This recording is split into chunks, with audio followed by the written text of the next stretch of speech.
Hello guys, myself Muhammad Aminuddin from Bharatiya Institute of Engineering and Technology, Sikar. Today we are discussing the topic network fundamental. Network fundamental के अंदर जो term अपन काम में आती हैं उसके बारे में अपन यहाँ पे क्या करेंगे, स्टडी करेंगे। तो नेटवर्क फंडामेंटल में अपने कौन कौन सी टर्म काम में आती है। तो नेटवर्क फंडामेंटल में अपने सबसे पहले जो टर्म काम में आती है वो आती है एक्टिविटी। कि एक्टिविटी क्या होती है। Activity and effort that is required to complete a part of project, it is denoted by arrow. तो जब किसी भी प्रोजेक्ट के अंदर अपन किसी वर्क को कंप्लीट करते हैं तो उस वर्क को कंप्लीट करने के लिए उसके अंदर अपन को क्या लगाना पड़ता है, एफर्ट लगाना पड़ता है। उसके अंदर अपन को वर्किंग करनी पड़ती है। तो जो वर्किंग जो करते हैं, वो जो एफर्ट लगाते हैं उसको क्या कहते हैं, अपन एक्टिविटी कहते हैं। और वो जो वर्क है, किसी प्रोजेक्ट को काम करने के उसके अलग अलग इवेंट होते हैं। जैसे किसी कंस्ट्रक्शन प्रोजेक्ट की बात करें तो फाउंडेशन एक इवेंट हो गया, आपका आरसीसी का वर्क एक इवेंट हो गया, आपका मशीनरी वर्क एक इवेंट हो गया। तो ये जो इवेंट है, ये जो वर्क है, इसको कंप्लीट करने के लिए जो एफर्ट लगा रहे हैं वो एक्टिविटी है।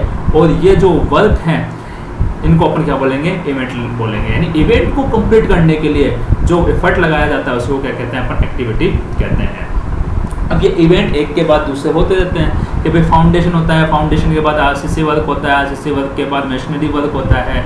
तो एक के बाद एक इवेंट होता रहता है। तो इसी के साथ साथ एक के बाद एक एक्टिविटी होती है। फाउंडेशन में अलग अपन एफर्ट लगाते हैं, आरसीसी वर्क के अंदर यानी कॉलम में, स्लैब में, बीम में अलग एफर्ट लगाते हैं, अलग एक्टिविटी चलती है। उसके बाद मशीनरी वर्क में अलग एक्टिविटी चलती है, अपनी अलग एफर्ट लगाते हैं।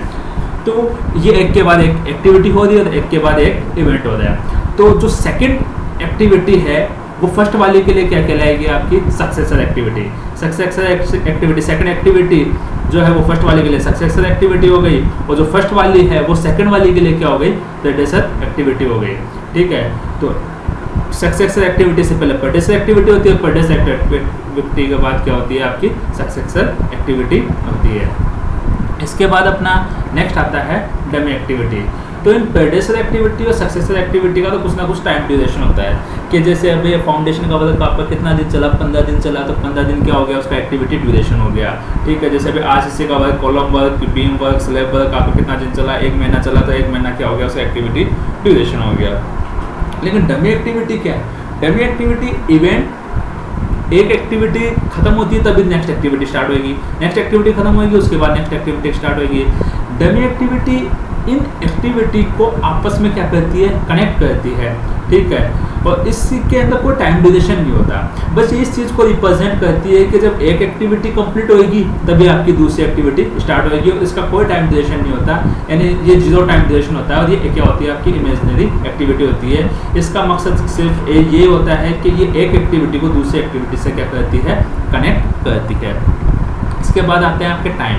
तो पार्ट एनालिसिस में तो आपके क्या है, 3 टाइम होते हैं। एक होता है ऑप्टिमिस्टिक टाइम, एक होता है पेसिमिस्टिक टाइम, एक होता है मोस्ट लाइक्ली टाइम। और इन तीनों का जो एवरेज होता है वो क्या होता है, आपका एक्सपेक्टेड टाइम। ऐसा किसमें होता है, पार्ट एनालिसिस। पार्ट एनालिसिस बोले तो प्रोग्राम इवोल्यूशन रिवेन्यू टेक्निक। ठीक है। इसके अंदर प्रोबेबिलिटी के अकॉर्डिंग टाइम क्या किया जाता है, डिसाइड किया जाता है। तो सबसे पहले ऑप्टिमिस्टिक टाइम की बात करते हैं।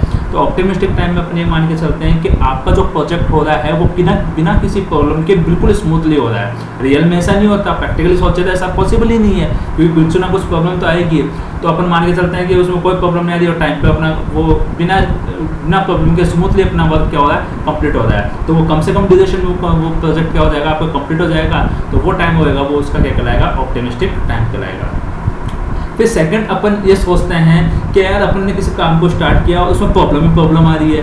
उसके अंदर कभी लेबर भाग गए, कभी मशीनरी ख़राब हो गई, कभी कोर्ट की तरफ से स्टे आ गया, और किसी को उस प्रोजेक्ट को डिले हो रहा है। और तब उस प्रोजेक्ट को क्या लगेगा, मैक्सिमम टाइम लगेगा, सबसे ज़्यादा टाइम लगेगा। तो वो जो सबसे ज़्यादा टाइम ड्यूरेशन होएगा उसको अपन क्या बोलेंगे, पेसिमिस्टिक टाइम बोलेंगे। ठीक है। इसके बाद बात करते हैं अपन most likely time. Most likely time क्या है, वो टाइम जिस पे प्रोजेक्ट के कंप्लीट होने के चांसेस सबसे ज़्यादा होते हैं। ये इसका बेस्ट टाइम है।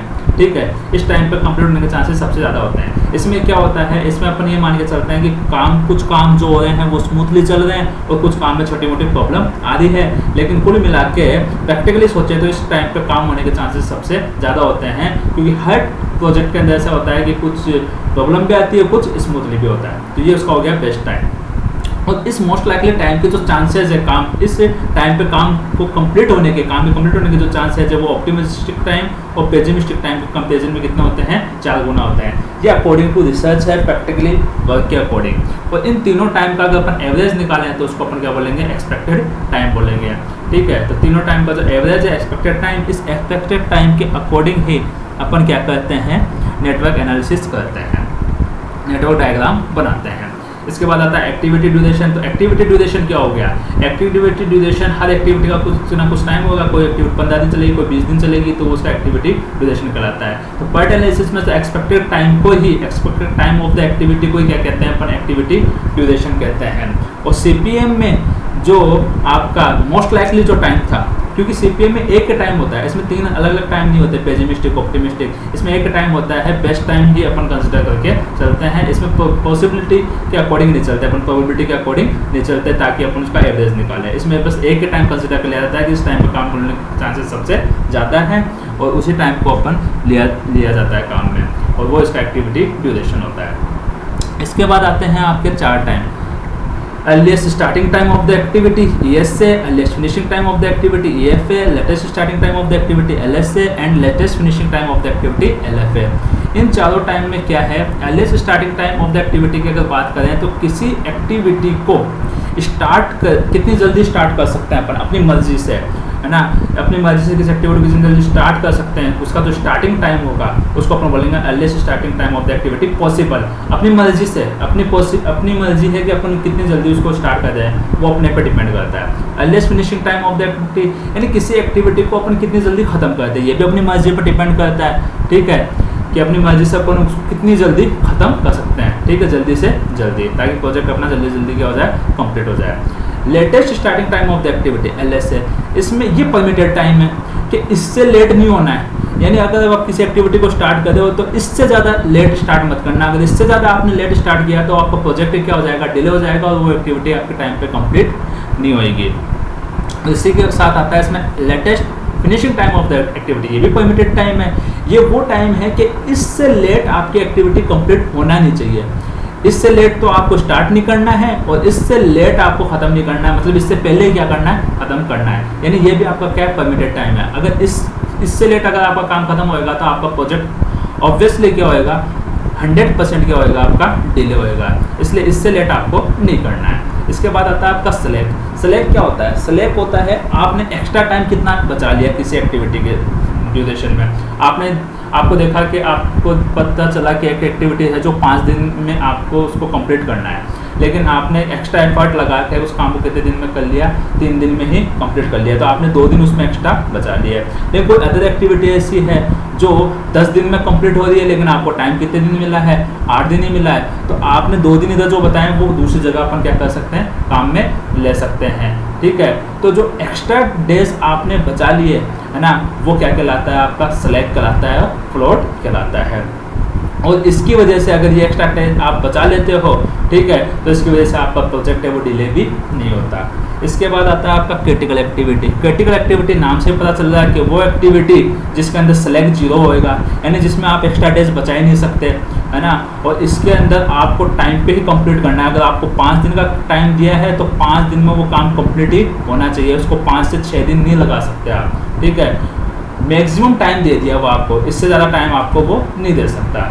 और क्रिटिकल एक्टिविटी, तो हर एक्टिविटी के बाद नेक्स्ट एक्टिविटी होती है, नेक्स्ट एक्टिविटी के बाद अगली नेक्स्ट एक्टिविटी होती है, तो एक एक्टिविटी से दूसरी एक्टिविटी का ये जो पाथ बन जाता है, ये जो डायग्राम बन जाता है, ये जो नेटवर्क बन जाता है, उस नेटवर्क को अपन क्या कहते हैं, क्रिटिकल पाथ कहते हैं। क्रिटिकल पाथ हो गया आपका क्रिटिकल एक्टिविटी का पाथ। तो ये अपने कुछ नेटवर्क फंडामेंटल थे जो आपके आई होप आपके समझ में आए होंगे, और ये आपके बेसिक्स है, ये न्यूमेरिकल के अंदर आपके क्या है, काम में आएंगे। न्यूमेरिकल समझना इससे क्या हो जाएगा, आपका आसान हो जाएगा।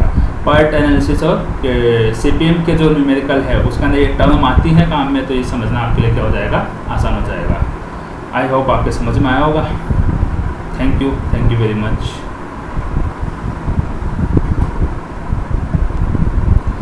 इसके बाद जो भी है आपको इसका न्यूमेरिकल भी मैं अपलोड करूँगा, नेटवर्क डायग्राम बनवाऊँगा उसके अंदर, और उसके अंदर अपन बेस्ट टाइम निकालेंगे, क्रिटिकल पाथ निकालेंगे, तो आप इसके बाद उस वीडियो को भी देखें, पहले आप इसको अच्छे से समझ लें, फिर वो आपके समझ में आ जाएगा।